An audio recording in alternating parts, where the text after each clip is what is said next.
আজকাল আমরা সবাই কোনো না কোনো চ্যাটবট মানে কৃত্রিম বুদ্ধিমত্তা বা এআই এর সঙ্গে কথা বলি। কেউ চ্যাট জিপিটিতে প্রশ্ন করি, কেউ গুগল জেমিনিতে, কেউ আবার সিরি বা অ্যালেক্সাকে বলছি হেই আজকের আবহাওয়াটা কেমন, আর তখনই সে হাসি মুখে বলে দেয় আজকের তাপমাত্রা 30 ডিগ্রি, আকাশ পরিষ্কার। কিন্তু কখনো কি ভেবে দেখেছি এই চ্যাটবটগুলো আসলে কতটা জানে? আর সবচেয়ে বড় কথা, ওরা কেন অনেক সময় একদম আত্মবিশ্বাসের সাথে মিথ্যে কথা বলে ফেলে? যেমন ধরুন, আপনি জিজ্ঞেস করলেন মানুষ কি চাঁদে শহর বানিয়েছে, চ্যাটবট হয়তো হাসি মুখে বলে দেবে হ্যাঁ 2022 সালে প্রথম চন্দ্রনগর তৈরি হয়েছে। শুনে মনে হবে কি দারুণ ব্যাপার, কিন্তু একটু পরে সার্চ দিলে দেখা যাবে একদমই সত্যি নয়। তাহলে প্রশ্ন আসতেই পারে, মেশিন এত বুদ্ধিমান হয়েও কেন এমন ভুল করে? এটা বোঝার জন্য আমাদের ঢুকতে হবে এআই এর ভেতরে, জানতে হবে কিভাবে এই কৃত্রিম বুদ্ধিমত্তা কাজ করে এবং কেন কখনো কখনো এই বুদ্ধিমান মেশিনও হ্যালুসিনেশনের মতো ভুল ধারণা তৈরি করে। কিন্তু এখানেই শেষ নয়। এই চ্যাটবটগুলো চালাতে যেই পরিমাণ কম্পিউটার শক্তি লাগে তা শুনলে আপনি অবাক হয়ে যাবেন।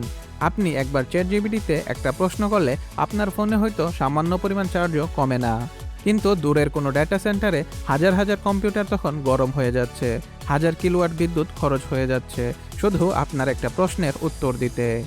বিজ্ঞানীরা বলছেন বড় এআই মডেল চালাতে যত বিদ্যুৎ লাগে তা পুরো একটা ছোট শহরের বিদ্যুৎ খরচের সমান। অর্থাৎ আমরা যখন ভাবি এআই তো শুধু একটা সফটওয়্যার, আসলে এটা হচ্ছে এক বিশাল বিদ্যুৎ খেকো মেশিন নেটওয়ার্ক। তাই এখন বিজ্ঞানীরা কাজ করছেন সবুজ এআই নিয়ে, যা কম বিদ্যুৎ খরচে একই কাজ করতে পারবে। চ্যাটবট মিথ্যে বলে কেন? একটা প্রশ্নে এত বিদ্যুৎ কোথায় যায়? এই রহস্যময় বিদ্যুতের জ্বর তোলা কৃত্রিম বুদ্ধিমত্তার জগতে আজ আমরা ঢুকে দেখব এবং ধীরে ধীরে বুঝব এই আসলে কিভাবে কাজ করে, কেন ভুল করে।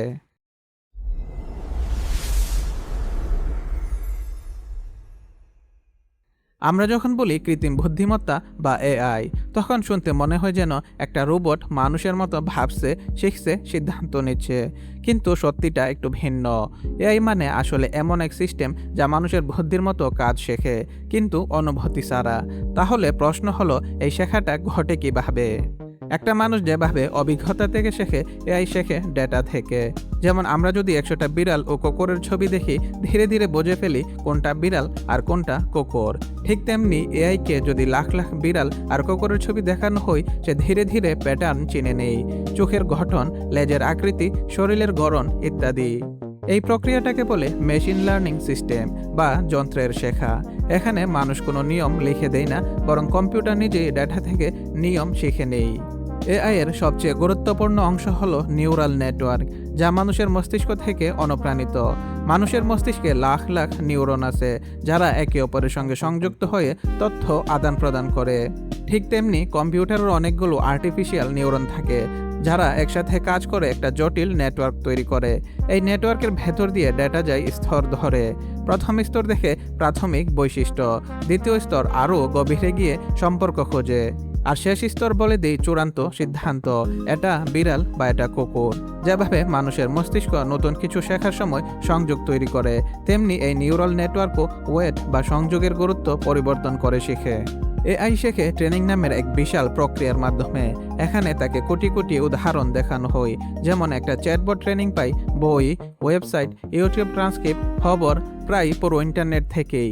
এই ডেটা থেকে সে শেখে কোন প্রশ্নের জবাবে কোন ধরনের বাক্য সাধারণত আসে।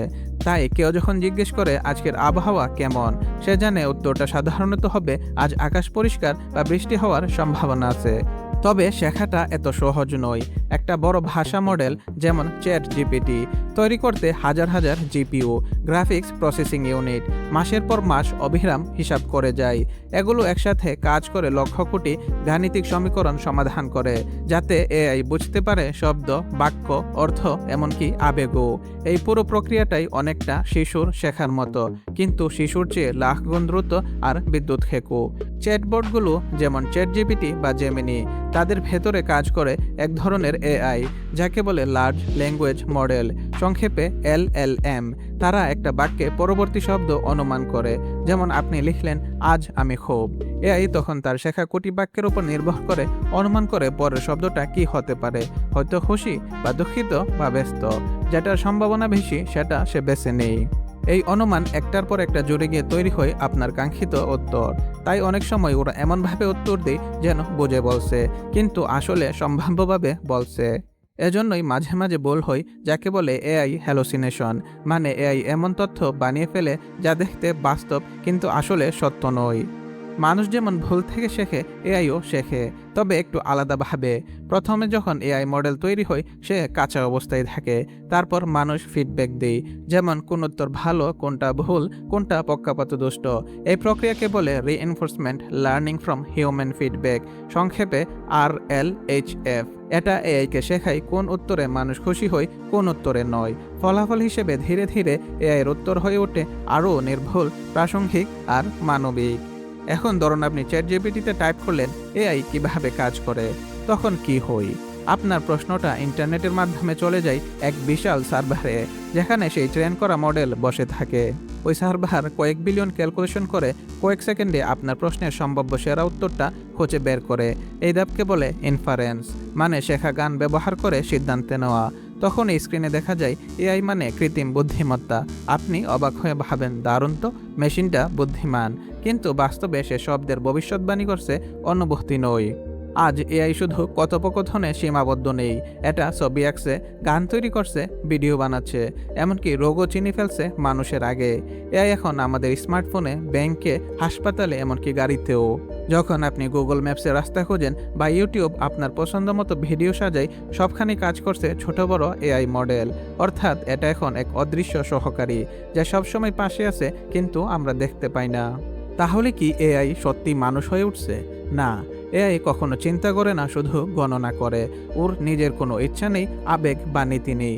যতক্ষণ পর্যন্ত মানুষ তাকে ঠিকভাবে শেখায় ততক্ষণ সে সঠিকভাবে কাজ করে। কিন্তু শেখানো ভুল হলে ফলাফলও ভুল হয়। তাই বিজ্ঞানীরা এখন কাজ করছেন এক্সপ্লেনেবল এআই এর উপর, যেখানে মেশিন শুধু উত্তর দেবে না, বলবে কেন সে এই উত্তর দিল, যাতে মানুষ বুঝতে পারে সিদ্ধান্তটা কতটা যৌক্তিক। এবার চলুন দেখি এআই কেন ভুল তথ্য দেয়। ধরেন আপনি হয়তো বলতে চাইলেন বাংলাদেশের রাজধানী থেকে আপনি আজ চলে যাবেন, কিন্তু আপনি শুধু লিখলেন বাংলাদেশের রাজধানী। তখন চ্যাটবটের কাছে এই বাক্যটা তৈরি করা মানে এক ধরনের অনুমানের খেলা। প্রথমে সে ভাবে বাংলাদেশ, এরপর কোন শব্দটা সবচেয়ে বেশি দেখা যায় সে খুঁজে পায় রাজধানী। তারপর ভাবে বাংলাদেশের রাজধানী তো ঢাকা। এরপর সাধারণত চ্যাটবট এই উত্তরটাই আপনাকে দিয়ে দিবে। এইভাবে একটার পর একটা সম্ভাবনা জুড়ে পুরো বাক্যটা গঠন করে। মানে চ্যাটবট আপনার কথার অর্থ বোঝে না, সে শুধু অনুমান করে আগের শব্দগুলোর পর সবচেয়ে সম্ভাব্য শব্দ কোনটা হতে পারে। পুরোটাই সম্ভাবনা আর পরিসংখ্যানের খেলা। তাই এই অনুমানের ভেতরেই ভুল ঢুকে পড়ে। গবেষকরা দেখছেন একটি সম্পূর্ণ বাক্য তৈরি করার সময় এআই যত বেশি শব্দ জোড়া লাগায়, ভুল হওয়ার সম্ভাবনাও তত বাড়ে। একটা হ্যাঁ বা না প্রশ্নে হয়তো ভুল অনেক কম হয়, কিন্তু যখন এআইকে বড় বাক্যে উত্তর দিতে হয়, প্রতিটা নতুন শব্দের সঙ্গে সঙ্গে অনুমানের সুযোগও বাড়ে, আর তার সঙ্গে বেড়ে যায় ভুলের হার।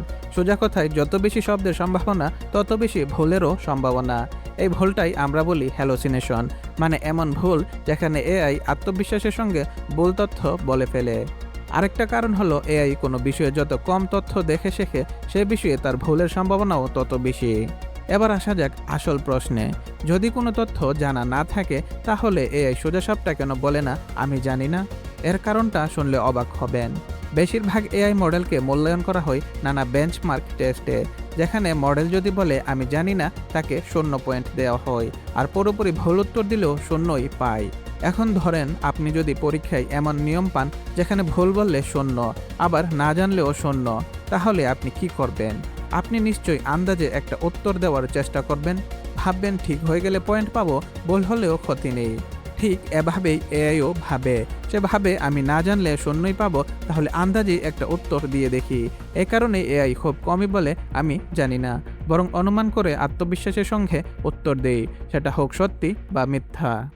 এখন চলুন জেনে আসি একবার চ্যাটবটকে একটা প্রশ্ন করলে কী পরিমাণ বিদ্যুৎ খরচ হয়। আপনি যখন চ্যাটজিপিটিতে বা অন্য কোনো এআই চ্যাটবটকে প্রশ্ন করলেন আজকের আবহাওয়া কেমন বা এআই কিভাবে কাজ করে, তখন হয়তো আপনার ফোনে খুব সামান্যই চার্জ খরচ হয়। কিন্তু জানেন কি, দূরের কোনো ডেটা সেন্টার তখন শুরু হয় বিদ্যুতের ঝড়। আপনার সেই একটি মাত্র প্রশ্নই হাজার হাজার কম্পিউটারকে সক্রিয় করে তোলে।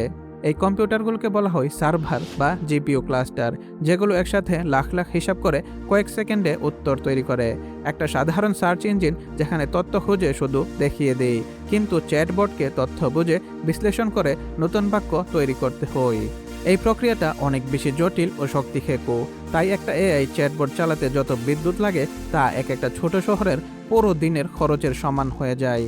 একটা রিপোর্ট বলছে বড় মাপের এআই মডেল যেমন চ্যাট জিপিটি চালাতে প্রতিদিন প্রায় 5 লাখ কিলোওয়াট ঘন্টা বিদ্যুৎ লাগে।